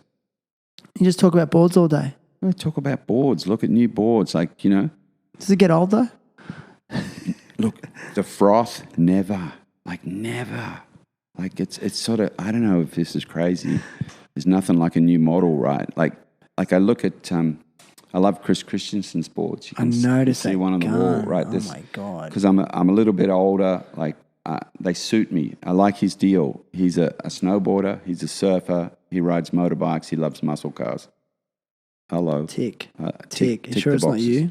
Yeah. So I like his boards. And in saying that, I like the other boards too. I've got Channel Island boards. I've got, I've got the new twin pin. I've got blah, blah, blah. I don't want to go on about brands or anything, but I love surfboards. Sharp Eye. It doesn't have to be ours. Jim Banks, like amazing shaper. Yeah. Mike. I seen Jim back just before we came here. I seen him. Yeah. Mike Wu's doing Kelly boards. And you get to meet those guys, ask them questions, talk. Okay, yeah, there's a sale at the end. You need to make money. But I like the interactions, and the thing is now, it's crazy. All the girls are coming in buying boards, no, not with boyfriends, alone. Like, so the girls are coming in. They know what they want. You saw G-Land recently, the level of surfing. It's like, It's amazing. So all these people. So look, again, I've ended up at the surf shop. Again, that's through camaraderie. That's through a friendship. My very good friend owns or manages all these onboard stores, Australia, and the team. And that was just through a link through Burton. Yeah. Burton owned Channel Islands for some time. It's been a buyback. That's a good thing. That's just through friendship. Because when I came to Bali, I was escaping Australia and all the drama of, relationship stuff and kids, and the kids had grown up. I just came here to surf. Yeah. The boys are like, do you want a job? I'm like, no. I hate working. I fucking always hated work. Same. I never liked working, bro. But it doesn't feel like you're working when you're there. No. I could tell. I love it. I'm jealous. And we got a good crew. I'm jealous. Like, it's really interesting. Like, the crew that work for Onboard is a good Australia and here. Like if you meet any of the guys, girls, we have a solid crew. It's such a long-established company. I remember buying an Almeric from them years ago from their Narrabeen store. Yeah, from Monavale. Monavale, yeah. Yeah, Mel heads up the store there. Like, amazing woman. Wow. Like, she is a legend. Yeah. In fact, she was like a second mum to my daughter worked there. Really? Yeah, Mel straightened shell out. Okay. Solid. Family. Interesting. Yeah, mate. How do you feel when a non-blood relative is sorting your kid I out? thought it was good. Did you? Yeah. Didn't feel overprotected? No, I trust Mel. I think she's a great woman. I've watched her for years. She's like got integrity, solid, like good. I said to her, if she plays up, just fire her. You know? And I said to Cheryl, just do what Mel says. If you don't like it, quit. Yeah. Like, you have an opportunity here, make the most of it. Understand. And she loves Mel. My daughter's like, they're good friends. I find that really interesting. Again, going back to being a teacher, sometimes the harder I am on students, the more they like me later. Later. And now I say to kids when I'm giving them shit for something they're not doing. What's boundaries, I say, right? and they need it. And I say to them, like, thank me later. Just thank me later. You seen the kid in the supermarket with the mum that's screaming and like ripping shit off the shelves? Oh, it's horrendous. No boundaries. Yeah. It's like, hey, watch this space. Later on, that kid's going to be like an urban terrorist or a bank robber or in therapy. But isn't that letting the kid be their authentic self? No. Kids need boundaries, right? Yeah, totally. You think that? 100%. Otherwise, they don't feel safe. Bang. Bang. Yeah. Any human needs that. Do you need boundaries? Oh, dude, 100%. Who sets your boundaries? Oh, probably work and girlfriend, daughter, my mom, my friends. Do you think if it wasn't for that job, you could just become like just completely out of touch with reality living in Bali? I'd go into a bubble. I'd just surf and get like, you know, like, I mean, look, I'm lucky I don't drink, right? But I watch it. Like, if you don't have a purpose here, if you don't have a goal or a vision or a charity or something, like I love, don't get me wrong, I surf, right? But I need other stuff. And if I didn't have that, I'd just be like, what am I going to do? Yeah. Like, Become a burnout, and then you get spat out. then I get jailed. I've seen guys here, Bali's crowded, I hate it. You know, everyone sucks. I'm like, bro, you need a break, dude. I've told guys, go home. Go back to Aussie. Go back to the States, dude. Gotcha. I've seen it heaps. Wow. It's like they burn out and get jaded, or like there's a psychiatric unit here called Bung Lee up in the mountains. I've seen a few crew go there over the years. Expats. Yeah. Right. And it's like 1920s, one flew over the cuckoo's nest. I've taken two people there. Like, they tie you up, put you in a cage, bro. It's like, Straight jacket. No, rope. What? Yeah, dude. That's still happening 100%. to local people? Everyone, bull Expats? They tied this kid up I took up there. What? Yeah, it's like 1920s. But you admitted him? Yeah. He needed to be admitted? He was smashing his head into the concrete. Like, we tried to medicate him. Nothing worked. It was kind of like we thought he'd kill himself. So that was the better option out of everything. And then I kind of got a little bit of knowledge. I said to the doctors, give him a big injection of haloperidol. It's an antipsychotic, right? Yeah. And they gave him one, and they had to tie him up at first, and then he calmed down. Wow. He's just lost. Bali's a very spiritual place. The Hindu religion is profound. Yeah. Now that you've spent so much time here, do you feel energies? 100%. Do you see energies? I don't, but my girlfriend does. She mentioned that. Yeah. She's deeply Hindu? Deeply. She's a priestess. Wow. Yeah. Give us an indication of when you feel an energy. Is it just like an intuitive sense when you're around someone or when you're in a particular area? You ever walked into a room and you think something's up? Yep. Energy. So now you're just conscious of it? Just kind of always have been. Maybe, you know what? I probably think I learned it as a kid in a dysfunctional manner because my dad was pretty overbearing. So I'd come home late and I'd walk into the room and I'd go, uh-oh, I'm in trouble. So I would have been at the beach, right? You're right. Because we had to be home before dark. And the streetlights But came we'd on. surf, but we'd surf till dark. So you Yeah. get home and I'd walk in and be like, oh no, I'm in so much trouble. Yeah. Or mum would say, wait till your father gets home, right? The worst. So it's like, It's the but worst. you do it, bro. I did it. You know what? I did it the That's other night. anxiety. Here's a good one, right? We watched the final of G-Land the other night and we're like, right down to the wire, 1 minute, 59, 58, 50, what, Jack, and Jack wins, and there was the Aussies, and then there was some Brazilian guys, right? You could feel the energy in the room, bro. Yeah. We won. Yeah. Were they bummed? They were bummed. I seen that photo you put up with his trophy. How cool is that? Look, yeah, and look, at that level, I believe we're all capable of feeling energy. Like, Yeah. you ever gone to ask for your boss for a raise? Yeah. Okay, and you walk in the No, room. actually. Like you walk in the room and you go, now's not the time. Like you look at the guy and you go, Yeah, you're like, that yeah. guy's or that lady is messed up. And they're like, say, what's up? Oh, nothing. I just thought I'd say hi, right? So you go back when the energy's good Gotcha.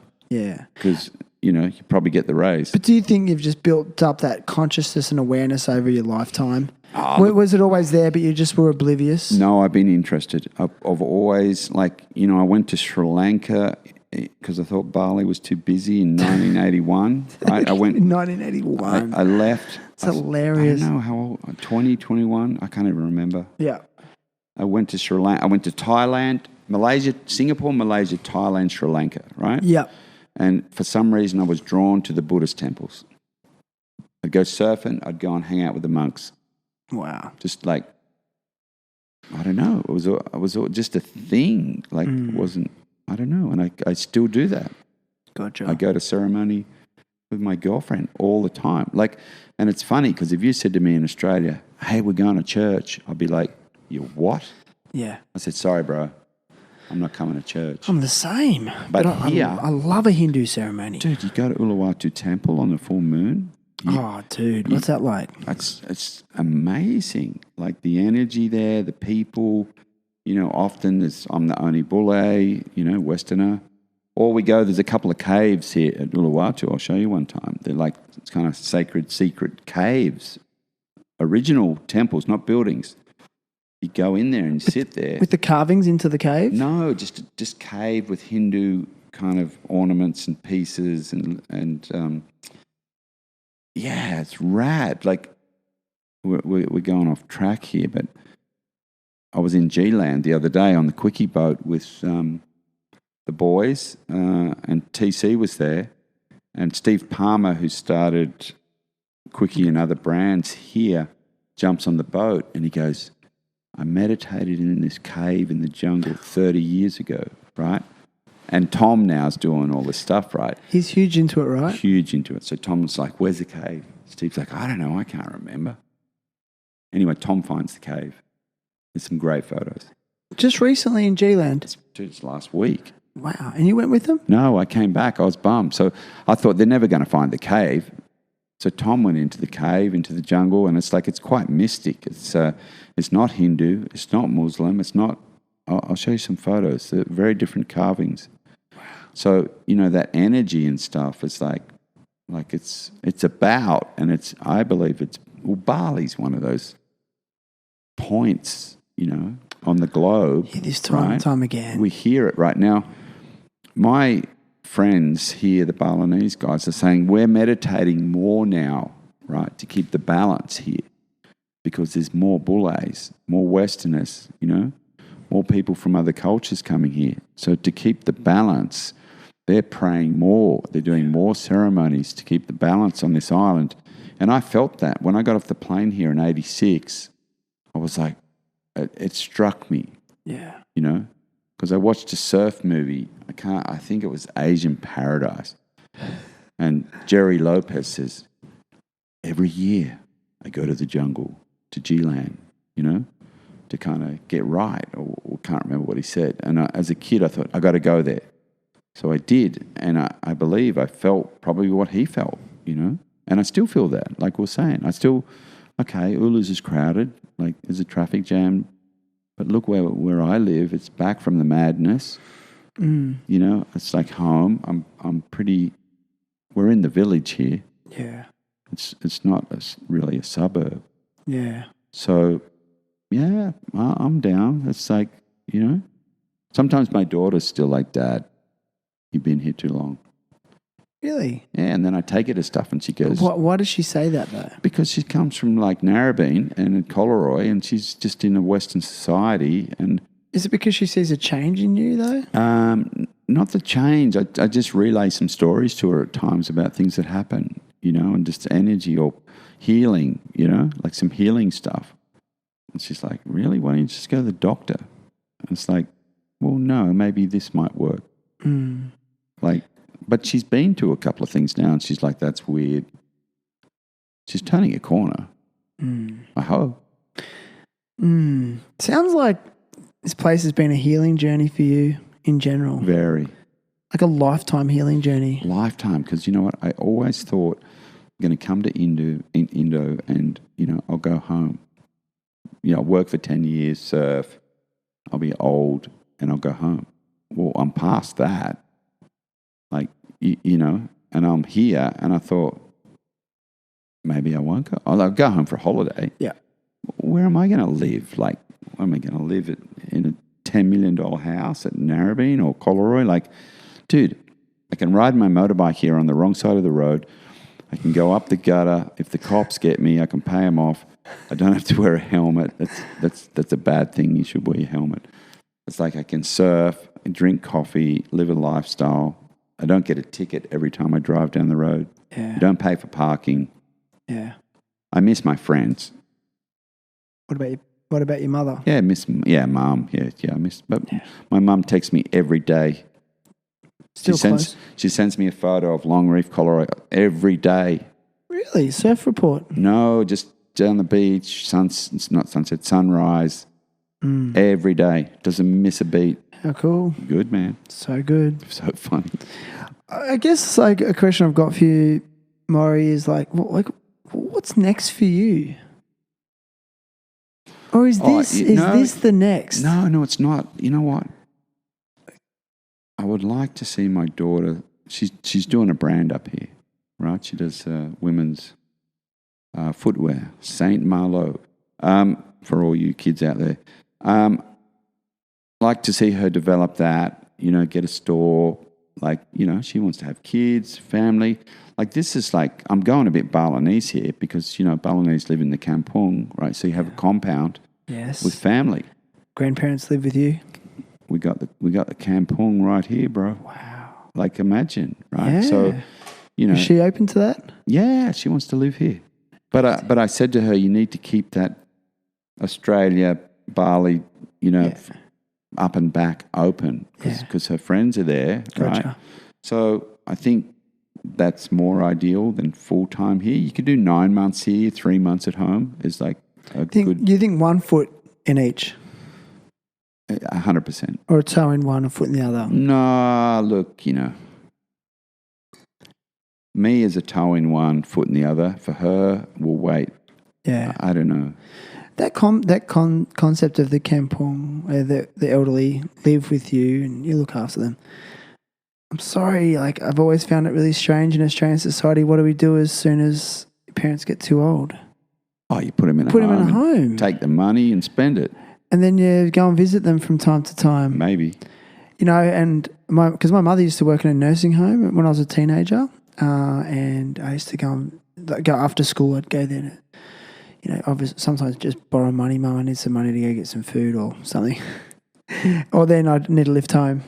But I just remember walking to those places going like, I'd say to Mum, like, what are they doing? Like, what are they doing? She's like, this is where they come to die, basically. Yeah. And I'm like, well, where are their family? She's like, they come. And she's like, sometimes they don't. The people here, their family hasn't visited them in months. And I'm just like, I don't know. It's sad. Like it's a really difficult concept. Look, when my dad died, like I was going home from here to see my dad, and we had a... And no judge. Sorry, Morry, to cut you off. Yeah. No judgment, by the way, if anyone listens to this and that's happening. I know circumstances dictate these things. So I'm just sort of analysing the concept of it. Well, you just want... Like when Dad was dying. I was going home, right? And we had a weird relationship, you know. It was a bit, we probably knocked heads a bit, you know. Yeah. I love him, God love him.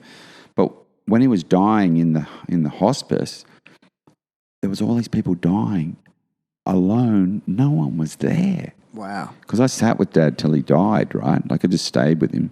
Had this feeling I needed to stay, energy. Everyone went home. And I was looking in the other rooms and there's all these ladies and men and nobody, bro. And I'm with Dad just going, wow. Yeah. You know? Mm. And I don't know if you've sat with someone when they die. You feel the energy go. Do you? I just watched. It was so funny. So you were, sorry to go to, I mean, you were with him when he passed. Yeah. What an experience. Oh, amazing. It was freaky. So you've witnessed childbirth? Yeah. And you've witnessed death? Yeah, I thought I was a doctor. So no, I delivered my son. I did. I'm like, move over, boys. I got this. So you've seen childbirth and death. You've seen death. Yeah, yeah. You've seen death happen. Yeah, yeah. What a trip. It was a trip, bro. It was like an amazing experience, like honestly. And I was scared and, you know, my dad was old school, big guy, and I was kind of doing this weird stuff because I've had a few friends pass or I've been, and I'm going, it's okay, Dad, you know, you've done a good job. It's time. You can go. Like, you know, thanks so much. He was unconscious, right? I've told this story. He sits bolt upright in bed and goes, what? And I jump. I'm like, whoa, it's okay. Like, I thought he's thinking I'm a hippie or being a weirdo. And then he lay back down, right? And I was like, oh, what? Wow. Maybe I've done the wrong thing, right? Yeah. But I was just thanking him and, you know, for everything he'd done. And it was like it was like brought a peace and an ending, and I watched him go, and it's real. It's what they do here, right? You've seen it here when people pass, right? Everyone's around the body. We go to the funeral. We watch the body get burnt. The kids are playing. They're on to the next journey. Like my girlfriend says it. She goes, when I go home, I go, what do you mean? We're at home. She goes, no, when I die, I'm going home. See, for me, I've got this fear around it, or she's got a different concept. I can't believe you're saying this because I was going to ask you that, Morry. Like, but we're all born to die. Yeah. Like, where are you at with that? Look, I'm probably not saying you get my job is not done. Like, I got work to do. Like, I've definitely got work to do. You know, like with family and friends and enjoyment and travel and. You know, I love, you know, I want to go and ride in Europe again with my buddies. We normally do a tour with four of us. We ride through Europe. Hang on, me, Neil, Lex, me. Yeah, four. Dukes? No, whatever we get, you know, KTMs or whatever, you know. So I really want to ride with my buddies in Europe again for a month. Bit of snow time, family, yeah, stuff. But, yeah, look, it freaks me out. I'm not... You know, I've read the Tibetan Book of Dying. I'm not there yet. I'm not ready to go. I've never read that. Should I read it? Yeah. Like we had this, I told you before, we had this young kid work for us. This week, 2 days ago, 18, a cashier in the store, died in her sleep. And then a really good friend of mine, Janet, passed away the other night. She just dropped dead, like 67. Like it's just, I've had a big week of like people passing, you know, it's like, whoa, you know. Interesting. It kind of makes me think, you know, what is it, Carpe Diem, live for the day? Like, enjoy, you don't know, you know. Don't know what you don't know, one day at a time. Yeah. All that stuff. Those cliches, I mean, they're cliches for a reason, right? That one day at a time is probably the best cliche statement ever written. Yeah. Like you can do anything one day at a time. Yeah. It's true. Like if I thought I had got to go to work for the next 30 years, I'm going to kill myself. Yeah. But if I go to work just today, it's good. Would that be your advice to someone who's gone through hard times? 100, it's one day, bro. 1 hour. When it's really bad? 1 hour at a time. Yeah. 1 day at a time. Like, man, it's a mantra. It really is. 100%. And it's so fragile and delicate, and it's like surrendering to every day. I've seen a thing like since I've been back in Bali. I don't know where I've seen it. It's on some wall or poster. It's around here actually. It says, "You're gifted one sunset a day." Yeah, I saw that. I don't know where. I forget where. It's on the wall down in Padang. Is it? Yeah, I was like, I'd never seen it last time. Yeah, it's and I was good. like, oh, that's It's a good fucking tag. good call. I know. Yeah. Like get to the sunset. Like there's a thing that I think people have forgotten. There's a light when the sun comes up in the morning, and other people will know this. There's a certain light that when you look at it, wakes us up, right? And then when the sun goes down, I think it's a green color. Someone will know. The colours in the sunset and sunrise trigger hormones. Is that what you're saying? Hormones or some response to the human, right? Because we've got so much artificial light and TVs and phones and stuff. So, like, we love going to the sunset. It's one of my big things here. Is my girlfriend and I take the dog. Yeah. Or when my daughter's here, you know what it's like up here. You find a spot above Yang Yang or Ulus or Bingen. You sit on the hill, and there's so many like kids and people watching the sunset. It's beautiful here. Look, it's deeply healing. There's nowhere else like it. And and also I was thinking about this today from a physiological perspective. When you're in Bali, you are outside more because the weather's warm, and you're in the sun more. And I know some people might say, "Oh, sun protection," but I feel like you just get such a high dose of vitamin D. Yeah.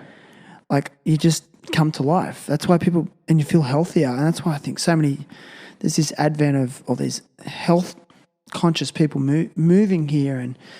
And I really feel like Bali is just a real health holiday. There's almost less partying tourists, more health and well-being tourists. Well, no, we got pockets, right? Pockets. So Ulu's more that. Canggu's like party central, right? It's changed. But not Kuta. Kuta's still dead.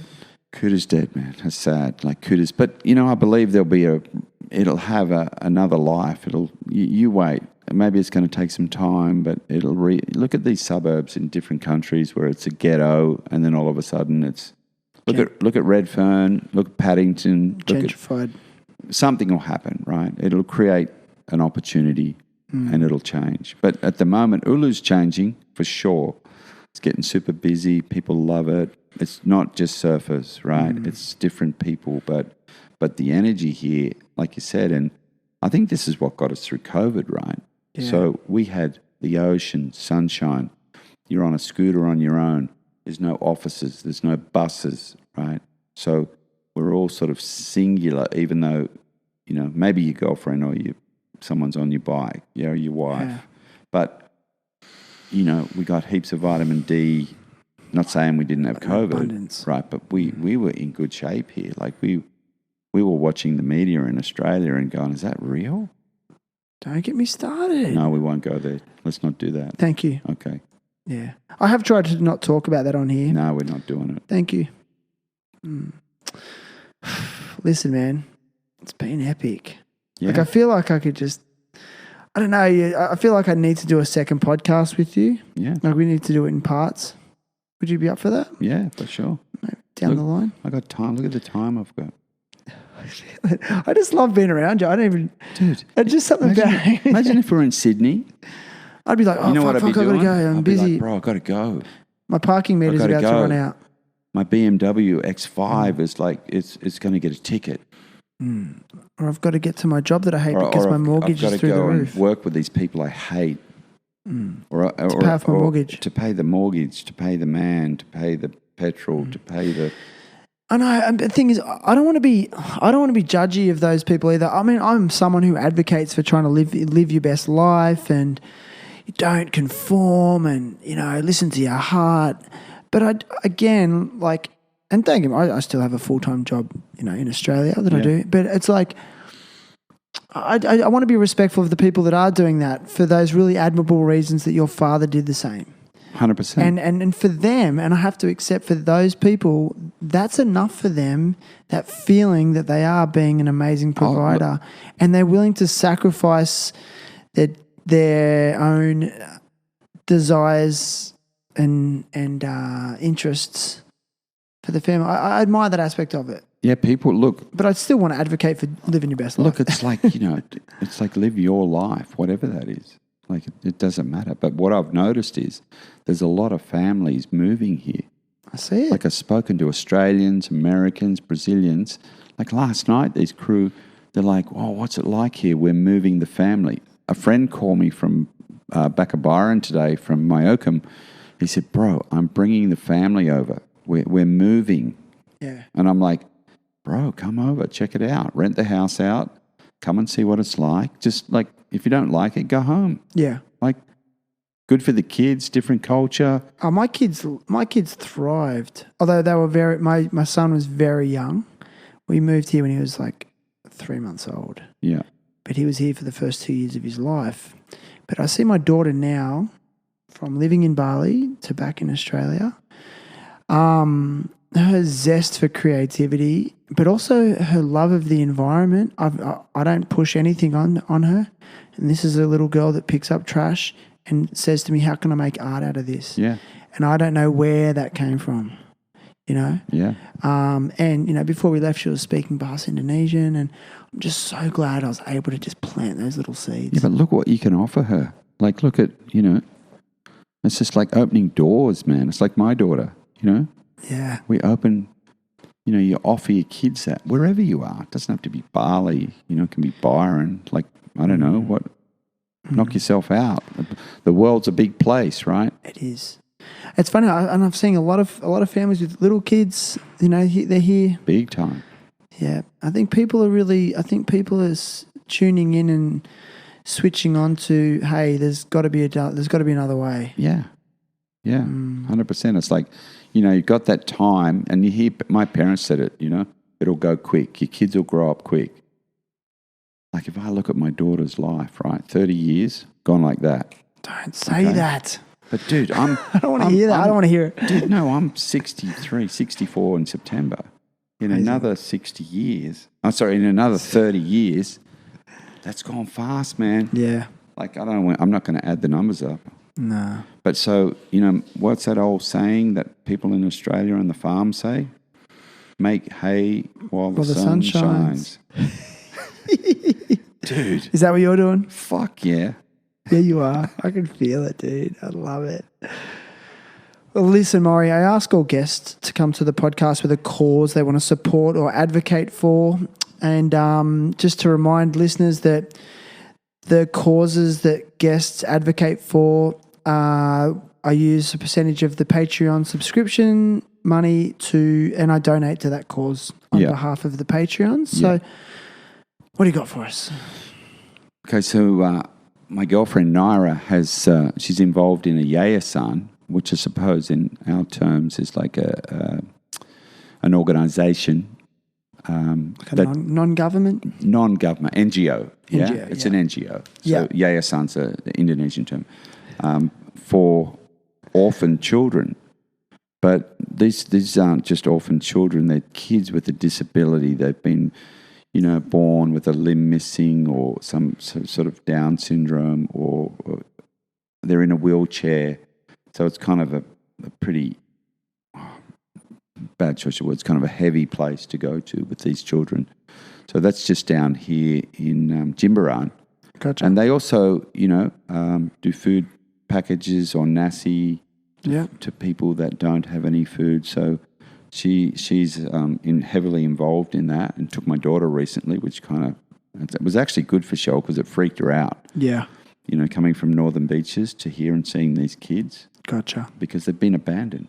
It's heavy. So the Yayasan's in Jimbaran, I can send you the info on that. So it's an orphanage of sorts? It's an orphanage. It's a proper setup. I mean, there's many here. Yeah. This just happens to be one of many that, lots of people are trying to do good. Okay. So, well, I'll put a link to that in this episode's show notes. So if you scroll down, you'll be able to click on it. You can see how you can donate, and I always advocate for maybe being of service to that. You might be in Bali or Jimbaran and want to go and see if you can help out some way. So check it out, and you can find this episode on all the major podcast platforms, including Apple Podcasts, Spotify, Buzzsprout, Stitcher, iHeartRadio, Podcast Addict, Overcast, and of course, terriblehappytalks.com. But whatever platform you prefer to listen on, it always helps if you subscribe or follow, leave a review. I actually really need the feedback. I want to keep building this and improving. So if you've got some feedback for me, please write a review. That always helps as well. So listen, man, I think we're all done. It's been good. Dude, it has been good. Yeah. And a big thanks to Onok for shooting this episode. He makes the videos that we put on YouTube. So that's another one too. So I never really wanted to go into the visual aspect of podcasts, but I also think it's just a great way to do my guests the honor they deserve. So you can go and follow and subscribe on our YouTube channel too. There's selective episodes up there, full episodes you can watch and listen to as well. So thanks. Thank you. Real good, man. Leave it there. I'm going to go catch the sunset. What about you? Mate, sunset. Although the sunsets here must be unbelievable. Dude, we can watch it from my balcony. Dude, I've got somewhere to be. Dude. All right. All right, All right, let's do it, mate. Thanks, bro. See ya. All right. You. Knuckles. I'm going to hug you in a minute. Yeah, we need a hug, bro.